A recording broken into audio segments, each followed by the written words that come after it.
लो जी, finally PCB ने जो coaches हैं वो रेडी कर लिए हैं, मतलब सिलेक्ट कर लिए हैं। वही दो नाम है यार, गैरी कर्स्टन का और अपना जेसन गिलेस्पी का। पहले ही आपको बता दिया था कि इन दोनों के नाम ऑलमोस्ट फाइनल हैं। अब वो फाइनल हो गए हैं। अब बस वो एक रस्मी सा जिसे कहते हैं वो ऐलान शान नहीं होगा।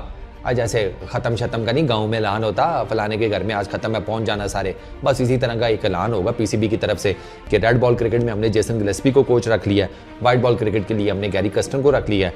गैरी कर्स्टन अगर किसी वजह से मसरूफ़ होंगे, अपनी फैमिली को मिस कर रहे होंगे, बीवी बच्चों के पास जाना चाहते होंगे, तो जेसन गिलेस्पी उनकी जगह इंटरम वाइट बॉल के कोच बन जाएंगे। अल्लाह खैर सल्लाह, मुबारक हो। 2 गोरे, एक ऑस्ट्रेलियन, एक साउथ अफ्रीकन। गैरी कर्स्टन इस पर्टिकुलर टाइम में गुजरात टाइटंस के हेड कोच हैं आईपीएल के अंदर। इंडिया की उन्होंने कोचिंग की 2008-9 से 11 तक। इंडिया को चैंपियंस ट्रॉफी नहीं, वो जीते, वर्ल्ड कप उनके अंडर जीते हुए हैं। उसके अलावा मेजर सीरीज़ भी जीते हुए हैं उनके टेन्योर में एज ए हेड कोच। अच्छा, इसके अलावा वो साउथ अफ्रीका की भी कोचिंग कर चुके हैं। गैरी कर्स्टन बीबीएल में भी ना एक फ्रेंचाइज उसकी भी कोचिंग कर चुके हैं। मेरे जहन से एकदम उसका नाम निकल गया है। एडिलेड स्ट्राइकर्स की तो हेड कोच जेसन गिलेस्पी हैं, होबार्ट हरिकेन्स के if I am not wrong, लेकिन एक बीबीएल की फ्रेंचाइज के ना वो उन्होंने कोचिंग की भी है। अच्छा, उसके अलावा पाकिस्तान इनको पहले भी हेड कोच रखना चाहता था गैरी कर्स्टन को, लेकिन इन्होंने मना कर दिया था, तब गेम नहीं बनी थी गैरी कर्स्टन के साथ। अब गैरी कर्स्टन के साथ दोबारा से गेम बन गई है, तो अब वो पाकिस्तान के वाइट बॉल के हेड कोच होंगे। अच्छा, जेसन गिलेस्पी का ये है, यॉर्कशायर की डिवीजन 1 में उन्होंने हेड कोचिंग की और उनको टाइटल जितवाए, मल्टीपल टाइटल जितवाए यॉर्कशायर के। अच्छा, साउथ ऑस्ट्रेलिया उसकी टीम जो है उसके भी वो कोचिंग हैं। एडिलेड स्ट्राइकर्स की बीबीएल के अंदर वो हेड कोच हैं, क्योंकि ये दोनों साउथ ऑस्ट्रेलिया के उसमें आती है ना, साउथ रेडबैक्स, साउथ कुछ इस तरह करके कोई नाम है, साउथ वेस्ट के वेस्ट रेडबैक्स कुछ इस तरह करके नाम है यार। एक तो इनके नाम भी अजीबो गरीब होते हैं, सादे सादे से नाम रखा करो। मनीष 11, क्या नाम है, शौकत 11, इस तरह के नाम रखा करो। वेस्ट एंड रेडबैक्स कैसे नाम रखती हो बे? अच्छा खैर छोड़ो इनको, गोरों की तो पता नहीं कहाँ से सोचते हैं। अच्छा खैर, तो जेसन गिलेस्पी का भी ना पोर्टफोलियो ठीक है। ऑस्ट्रेलिया का आपको पता है फास्ट बॉलर है, दो के इसकी विकेटों से ज़्यादा लोगों को वो याद है जो इसकी टक्कर हुई थी जब इसकी टांग टूट गई थी श्रीलंका में टेस्ट मैच के दौरान, वो याद है ना आपको? तो किसके साथ टक्कर हुई थी? मेरा ख्याल है स्टीव वॉ के साथ हुई थी शायद। उसकी नाक टूट गई, इसकी टांग टूट गई थी, तो अल्लाह माफ़ी दे, बहुत बुरी टक्कर थी भाई। तो क्रिकेट के चंद एक जिसे कहते हैं ना डेवस्टेटिंग किस्म के एक्सीडेंट्स ऑन ग्राउंड।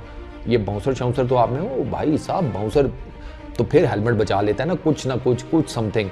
इधर तो यकीन करें ऐसी कोलिजन हुई थी जैसे धुंध में ना 2 ट्रक आपस में एक दूसरे के साथ मिलाप कर लें, मतलब इस तरह का सीन था। तो खैर, तो जेसन गिलेस्पी का भी पोर्टफोलियो स्ट्रॉन्ग है यार।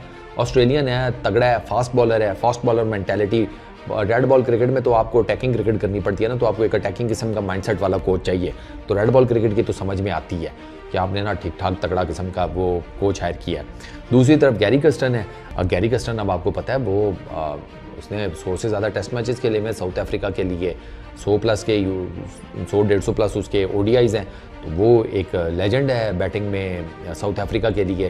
तो वो डेफिनेटली वाइट बॉल क्रिकेट में पाकिस्तान के लिए काफ़ी एक जेन्युइन किस्म का हेड कोच साबित हो सकता है।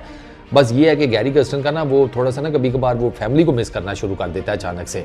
इसने पहले जितनी भी कोचिंग जॉब्स छोड़ी है ना, वो ऐसा नहीं है कि इसके कॉन्ट्रैक्ट एक्सपायर हो गए थे या समथिंग ना भाई, ये बीच में ये मतलब जैसे ही इसका कॉन्ट्रैक्ट खत्म हुआ ना, इसने कहा भाई साहब मैं जा रहा हूँ। मतलब रिन्यूअल शूअल वाला चक्कर ही कोई नहीं। कई दफ़ा इसको रिन्यूअल देना चाहते थे बोर्ड्स या जो भी एंटिटीज़ जिसके साथ ये हेड कोचिंग कर रहा था, इसने कहा मुझे नहीं करनी, ये निकल गया। और उसकी रीज़न मैंने आपको बता दिया। रीज़न बड़ी सिंपल सी थी कि भाई के बीवी बच्चे वो इसका वेट कर रहे होते थे साउथ अफ्रीका में, तो वो उनको मिस करने के चक्कर में ये निकल जाते थे। तो इन शॉर्ट वो जो मेंटालिटी थी अपना मोहसिन नकवी साहब की कि यार हम गोरा कोच लेकर आएंगे, तो वो गोरे कोचेज ही आए हैं, वो उन्होंने बैक ऑफ नहीं किया अपनी मेंटालिटी से। हालांकि लोगों ने कहते हैं कि उनको कहा था कि आप कोई ना देसी कोच रखें लोकल, लेकिन अब उनकी लोगों की भी इन्होंने सुना मानी है और अपनी भी की है कि मतलब ये मिक्सचर रखेंगे, कुछ लोकल कोचेस ऊपर गोरा coach, fast bowling coach, spin bowling coach, ये इस तरह के फील्डिंग कोच ये वो ये मेरा ख्याल है ये रखेंगे लोकल्स, पाकिस्तानी एक्स प्लेयर्स, और ऊपर ऑन टॉप वो गैरी कस्टन होंगे, जेसन गिलेस्पी होंगे। मेरे ख्याल में तो ठीक है यार, चॉइसेस तो अच्छी हैं, मैं ये तो नहीं कहूँगा चॉइसेस कोई माड़ी हैं। हाँ, ये आपको बता दूं कि गैरी कस्टन कोई अपनी टीम्स को ना जितनी की भी उन्होंने कोचिंग की है सिवाय इंडिया के, वो किसी भी दूसरी टीम को कुछ ज़्यादा बड़ा टाइटल जितवा नहीं पाए। ये मैं आपको बता दूं, इंडिया को उन्होंने वर्ल्ड कप जितवाया, वो इंडिया 2011 में आपको पता वर्ल्ड कप जीता तो तब गैरी कस्टन ही उनके कोच थे, और उसके बाद उन्होंने फिर अलविदा कर दिया था बीसीसीआई को। हालांकि बीसीसीआई इनको कॉन्ट्रैक्ट रिन्यू करना चाहता था। अच्छा, उसके अलावा ये साउथ अफ्रीका, बीबीएल की फ्रेंचाइज और भी एक दो जगहों के ऊपर इन्होंने जो हेड कोचिंग की है ना, वहाँ पर ही अपनी टीम को कोई मेजर टाइटल नहीं जितवा पाए। ये मैं आपको पहले बता दूं, ऐसा ना हो कि आप समझें कि गैरी कस्टन आ गया, आप वर्ल्ड T20 भी यस कर लेंगे हम, उसके बाद हम ऑस्ट्रेलिया में भी जाके फटे चक देंगे, पिचे ही उखाड़ देंगे, स्टेडियम छक्के मार मार के स्टेडियम की दीवारें गिरा देंगे। ऐसा कुछ ना एक्सपेक्ट करना शुरू कर देना, क्योंकि हम लोग ख्वाब बड़ी जल्दी देखना शुरू कर देते हैं ना। तो ख्वाबों की दुनिया को जिसे कहते हैं अपनी पिटारी में ही बंद रखें, रियलिटी बेस्ड बात करते हैं। और रियलिटी बेस्ड ये है कि गैरी कस्टन की हेड कोचिंग में इंडिया के अलावा कोई मेजर टीम नहीं है कि जो मेजर टाइटल जीती हो। और दूसरा ये कि अब मौजूदा आपकी जो पाकिस्तान की टीम की हालत है ना, इसको देखने के बाद मेरा ख्याल है कि ये बेहतर कर जाए ना किसी भी टूर्नामेंट में, तो अल्लाह का शुक्र अदा करें। मतलब वर्ल्ड T20 के अगर फाइनल या सेमीफाइनल चैनल में आ जाते हैं ना, ये आपके नज़दीक वर्ल्ड T20 जीत नहीं है जो इस पर्टिकुलर टाइम में आपकी टीम की हालत है। और वो आपको पता है, मैं कई वीडियोस में बता चुका हूँ कि आपकी टीम इस टाइम किस दोराहे पे चल रही है।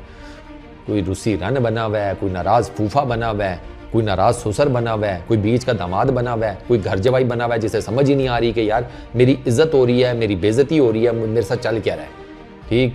और एक बीच में प्रधान बना हुआ है जो कहता है कि मैं चूँकि अब नया आया हूँ तो मैं सारा कुछ सेट कर दूंगा।